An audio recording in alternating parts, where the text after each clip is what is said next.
Rector Ian Cummings. I'm the president of the University Student Senate. We here at the University Student Senate are very happy to finally co-sponsor an event with the Faculty Senate, the Dean's Council, and the Provost. The university is a community of learning, so I hope this will be only the first in a series of joint meetings between the students, faculty, deans, and administration. Obviously, the students have some problems with the upper administration. I think we've made those eminently clear this year. And some of the president's statements are only promises. For example, the Socially Responsible Investment Committee has not yet actually been set up, and we certainly hope it will be soon with this committee that's being set up to set it up. While some or all of the events at 65 Fifth Avenue may seem to be extreme and dangerous, I and the rest of the USS Executive Board, who have been elected to represent the students, feel that these events present us with a unique opportunity to make this an even greater new school. The new school has grown rapidly into a major and dynamic university. This growth has resulted in the tumultuous events of this last year, which I think everyone should see as an incredible opportunity to establish a dialogue between students, faculty, deans, and administration. And the University Student Senate is very proud of the school for working through these issues for the good of everyone. University Student Senate has scheduled an assembly for next Wednesday, which is for discussing broader issues. This assembly was intended only to discuss the events of this past week. Finally, I would encourage everyone to look at the new USS website at newschoolsenate.org, where we've been trying to keep everyone's statements about developments on campus updated daily, and I think we're doing a pretty good job of keeping track of all that. So I'd like to thank all of you for coming on this 1 hour notice. It's great to see all of you here. And now I guess Joel will introduce our first 4 speakers.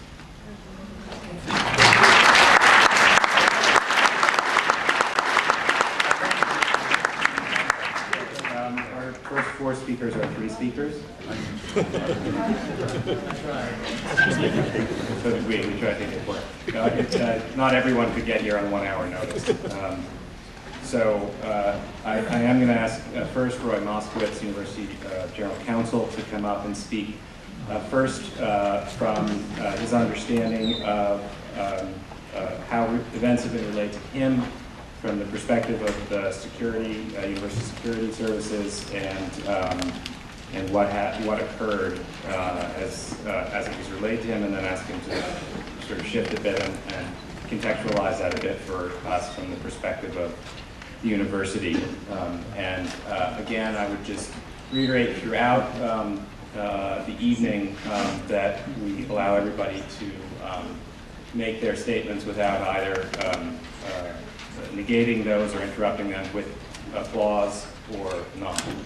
Do I?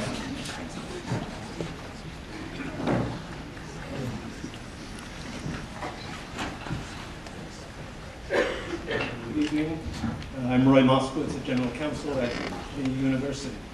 I was asked to speak, I guess in the spirit of everything, about an hour ago, to relay to you the information that has been assembled by the Security Division about the facts that surrounded Friday, April the 10th.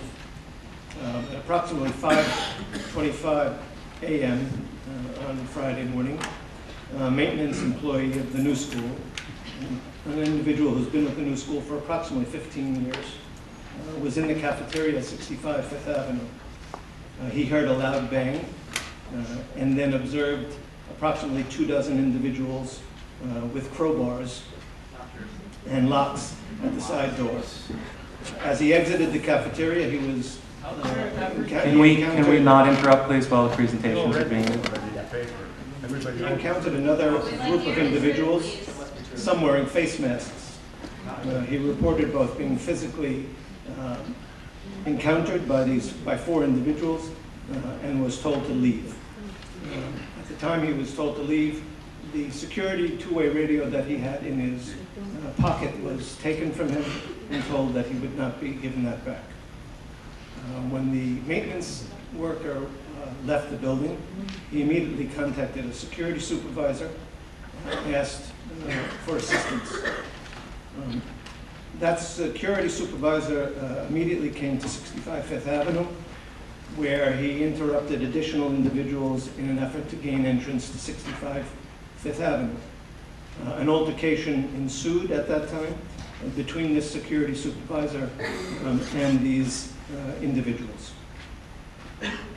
The protesters at that time were carrying crowbars, bolt cutters, paint, security cable, masking and duct tape, kryptonite locks, and hundreds of feet of nylon rope in backpacks. They were also carrying sleeping bags and food. Security immediately called the police to report a burglary at 65 Fifth Avenue, and shortly thereafter, the New York Police Department responded. That's at approximately 6:15 a.m.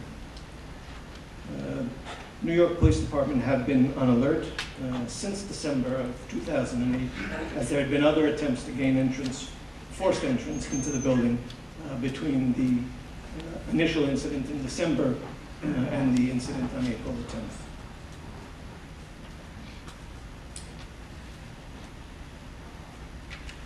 The protesters who gained entrance, some of whom were new school students and some who were not, blocked all building entrances.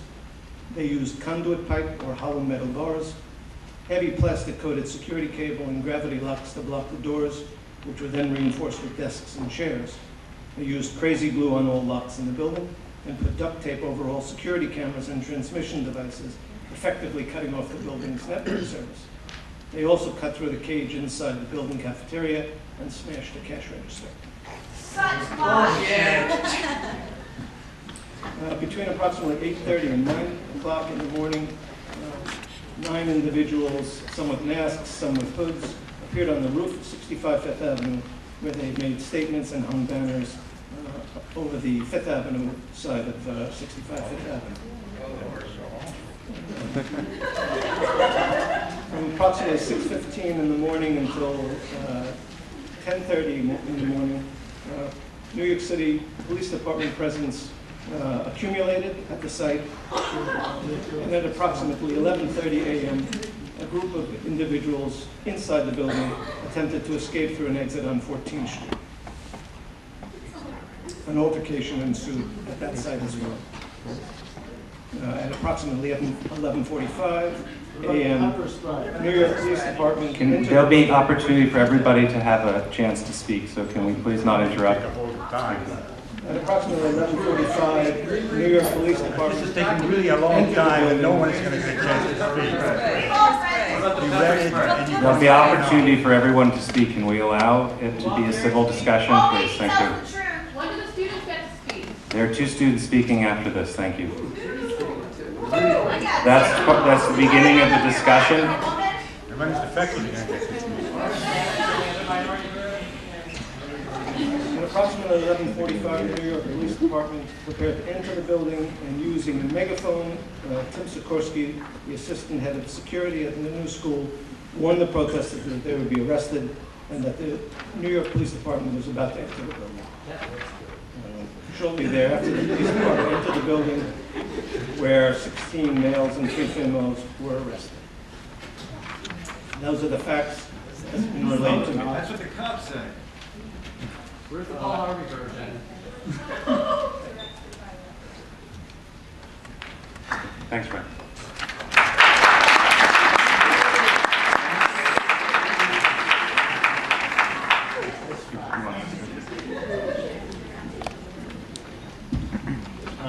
I understand that every single person who speaks during this meeting will say something that is going to make a certain percentage of the audience giggle or something, but it would be very helpful to be able to hear what everybody has to say. I'd like to hear what everybody has to say, even though I disagree with a lot of the things that people say. But still, I think it's useful to hear what they say.